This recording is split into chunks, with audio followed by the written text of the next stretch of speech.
Bon, je m'appelle Amadou Sanfo. Je suis originaire du Burkina Faso. J'ai 49 ans. Je suis artiste, musicien, chanteur, conteur.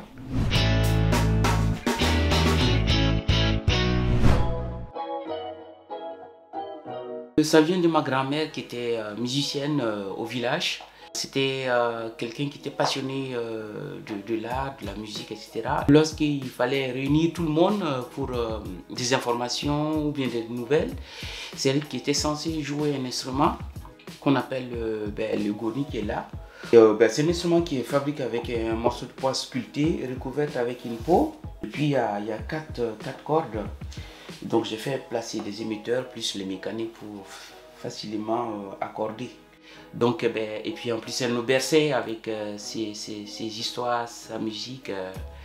Donc moi et mes frères, quoi. Donc je suis le seul à suivre ses traces, quoi, à travers la musique et puis les contes. Le style musical varie de la musique traditionnelle africaine à la pop rock européenne, quoi, enfin, occidentale. Et j'aime bien ce mélange, voilà, donc avec des instruments traditionnels ou modernes. C'est souvent, je parle de la vie quotidienne, de toi, de moi à travers mes musiques. Et c'est échange entre l'Afrique et puis l'Europe. Je parle aussi de la société et de l'amour, etc., de tout ce qui nous entoure, quoi, en fait. Quand je suis venu en France, j'ai rencontré des musiciens qui étaient à l'époque, qui jouaient au blues bar à Noirmoutier. J'étais parti avec un copain, Cyril Guérin, qui est luthier d'ailleurs, qui m'a aidé à confectionner, à améliorer cet instrument. M'a invité ce soir-là, donc, et je suis allé. Lui, il connaissait le propriétaire du bar, mais les musiciens qui jouaient, je ne les connaissais pas. Et à la pause, il est venu me demander si je pouvais faire une chanson comme ça à la guitare. Et quand j'ai pris la guitare, j'ai commencé à faire, j'ai fait la première chanson et puis la deuxième chanson.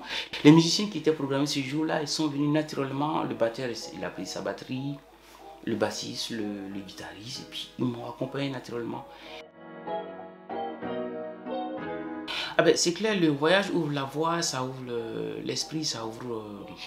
et on acquiert d'autres cultures et ça c'est génial.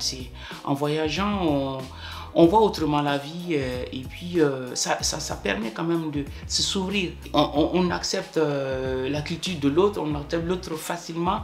Quand on est sorti, s'il n'y avait pas l'autre aussi, on serait peut-être, je ne dis pas qu'on ne serait pas heureux, mais il y aurait un manque, quoi, en fait. Et dans le groupe, ce qui était bien, il y avait un Espagnol, il y avait des Français, il y avait un Ivoirien, il y avait moi qui était burkinabé, donc ça faisait quand même un bon mixage, quoi. Et chacun apportait sa culture, et puis ça faisait un beau arc-en-ciel, quoi. Le prix, c'est d'abord pouvoir satisfaire le public, quoi. Et puis pouvoir s'exprimer. Ça, c'est un prix. À chaque concert, à chaque spectacle, pour moi, c'est un prime, quoi. C'est une victoire. J'ai été dans une école pour faire un spectacle et j'ai fait venir un enfant qui était timide. Très, très timide. C'était une petite fille. Elle parlait peu, elle était vraiment dans son coin, elle était intelligente, mais la peur des autres, tout. Et je l'ai fait venir sur la scène, mais elle était vraiment bien. Elle s'exprimait correctement, sans gêne, avec émotion. Et ça m'avait beaucoup touché. Et ça, c'était ma première grande victoire. J'ai été jouer dans une ville qui s'appelle Louversie. Le maire était tellement content, les enfants étaient tellement contents parce que ils m'ont offert cette médaille de meilleur spectacle qu'ils avaient eu, voilà, depuis des années. Et puis ils m'ont offert des bouteilles de champagne.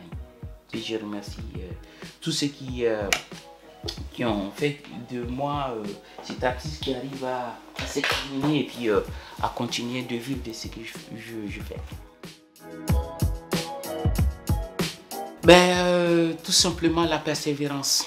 Surtout jamais baisser les bras. S'ils sont artistes, musiciens, il faut que instruments soient leurs amis. S'ils sont chanteurs ou chanteuses, il faut que leur voix soit leur amie, c'est-à-dire travailler. Ils rencontreront des chemins embusqués, c'est-à-dire des gens qui vont les parler et négativement, qui sachent prendre le négatif pour en faire du positif.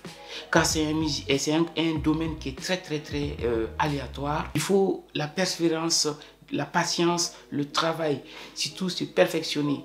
Et puis en même temps être capable de s'adapter.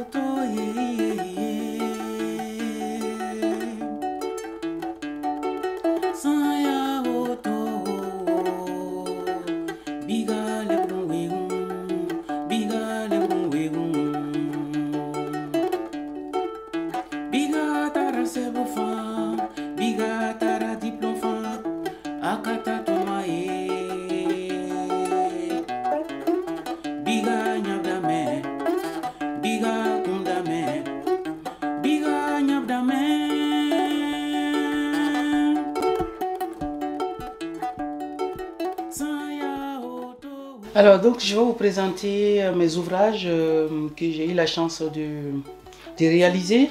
Vous avez le dernier livre qui s'appelle Les grandes comptines du Burkina Faso. Je l'ai fait une partie au Burkina, un livre CD. Et l'illustration a été faite par un artiste du Burkina. Il y a pas mal de gens qui ont participé, ainsi que les enfants de l'école de Saint-André-Tresvois qui ont fait les chœurs, etc.